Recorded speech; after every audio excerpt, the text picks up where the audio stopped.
Terima kasih Anda masih bersama kami di Berita Padang. Bagi Anda yang baru saja bergabung, kami hadirkan kembali 3 berita utama pada pagi hari ini.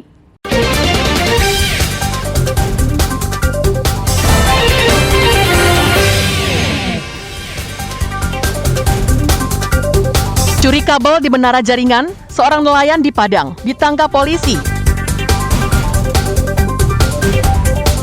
Curi telepon genggam tetangga untuk beli narkoba, seorang pemuda di Padang ditangkap polisi. Seekor ular sanca di plafon rumah warga dievakuasi petugas damkar.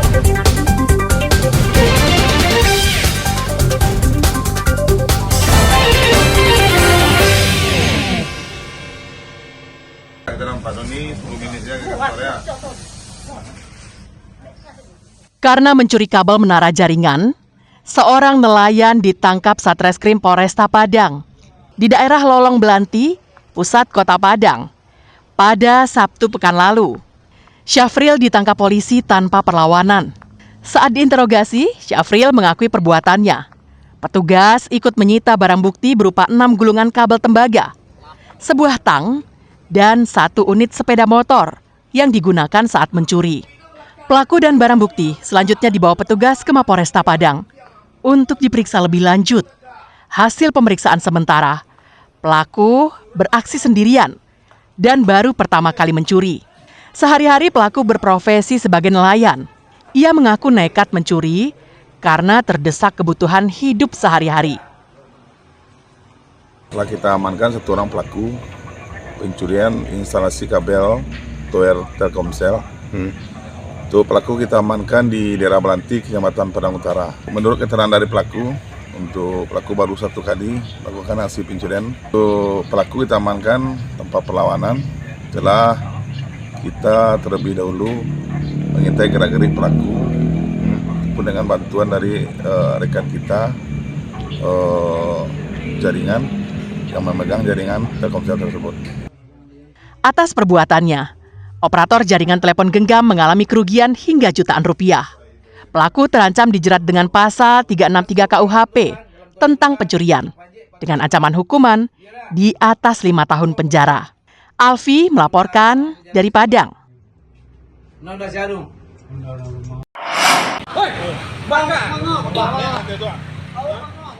Ghazali alias Keling ini tak bisa berkutik saat ditangkap Satreskrim Polresta Padang di pinggir jalan di daerah Mata Air, pusat kota Padang, pada Jumat malam.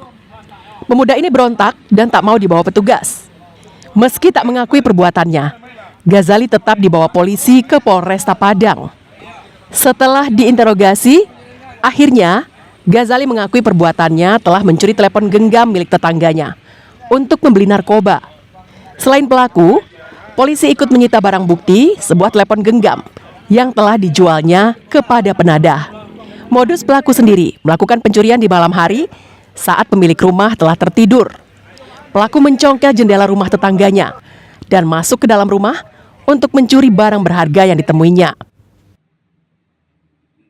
Jadi kebetulan untuk korban masih seputaran tempat tinggal tersangka. Jadi yang bersangkutan memang hafal untuk situasi, kondisi, keadaan sekitar tempat tinggal korbannya.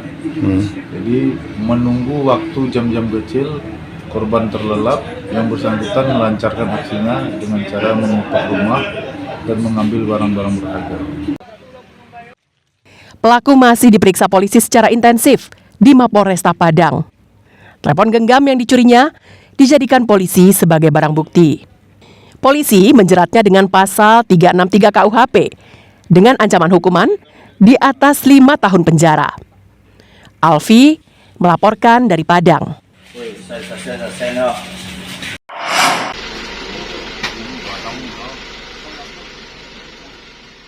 Seekor ular sanca menyelinap dan masuk ke rumah warga di daerah Flamboyan, pusat kota Padang.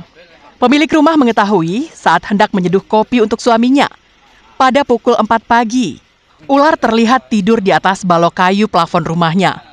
Karena kaget, pemilik rumah spontan berteriak hingga membangunkan seisi penghuni rumah.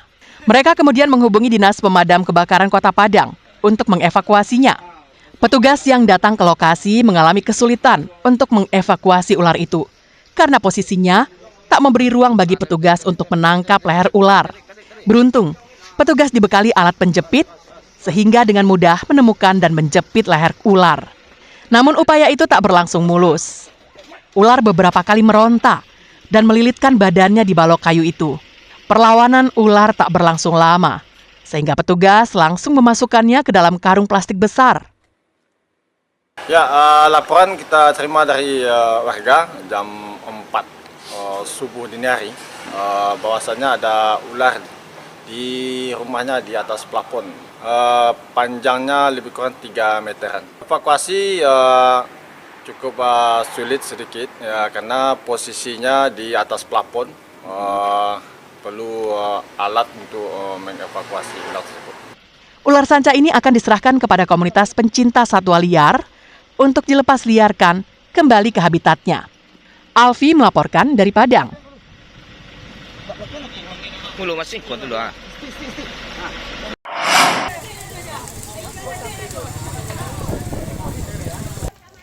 Sebanyak 5 petak bangunan di areal Pasar Simpang Tabing, Kelurahan Bungopasang, Kecamatan Koto Tangah, Padang, ludes menjadi abu pada Minggu sore. Api diduga berasal dari salah satu bangunan di bagian belakang. Dalam waktu kurang 15 menit, api meluluh lantakkan bangunan lainnya yang terdiri dari kios aksesoris telepon genggam, kedai penjual makanan, warung penjual kebutuhan harian, dan sebuah toko serba ada. Beruntung sebelum api makin menjalar ke warung lain yang berdempetan, warga sekitar berjibaku memadamkan api dengan peralatan seadanya, sehingga api dapat terlokalisir. Pedagang lainnya yang berdekatan dengan bangunan yang terbakar menjadi cemas akan terimbas kebakaran, mengeluarkan barang-barang dagangannya ke tempat yang aman. Agar petugas damkar bisa bekerja maksimal, warga setempat juga menutup sementara akses masuk dari Simpang Tabing menuju Lubuk Minturun dan sebaliknya. Jual-jualan barang-barang harian sama ini minimarket, barang-barang buat ya kebutuhan sehari-hari. Dinas Pemadam Kebakaran Padang yang mendapatkan laporan mengerahkan 5 mobil pemadam kebakaran ke lokasi untuk memadamkan api. Yang terbakar ada 5 kedai, ada konter, katanya ada pakaian, ada orang yang jual goreng juga. Jadi ada 5 petak. Indikasi sumber api dari mana nih Bang? Untuk sementara belum diketahui, mungkin nanti DPI atau dari aparat kepolisian yang akan tahu. Dugaan total kerugian berapa nih Bang? Kalau total kerugian kami belum juga memastikan karena kami belum dapat informasi dari asesmen. Biasanya asesmen yang mantap. Tidak ada korban jiwa dalam peristiwa ini. Penyebab kebakaran masih diselidiki Polsek Koto Tangah. Sedangkan kerugian akibat kebakaran masih dihitung. Robiham melaporkan dari Padang.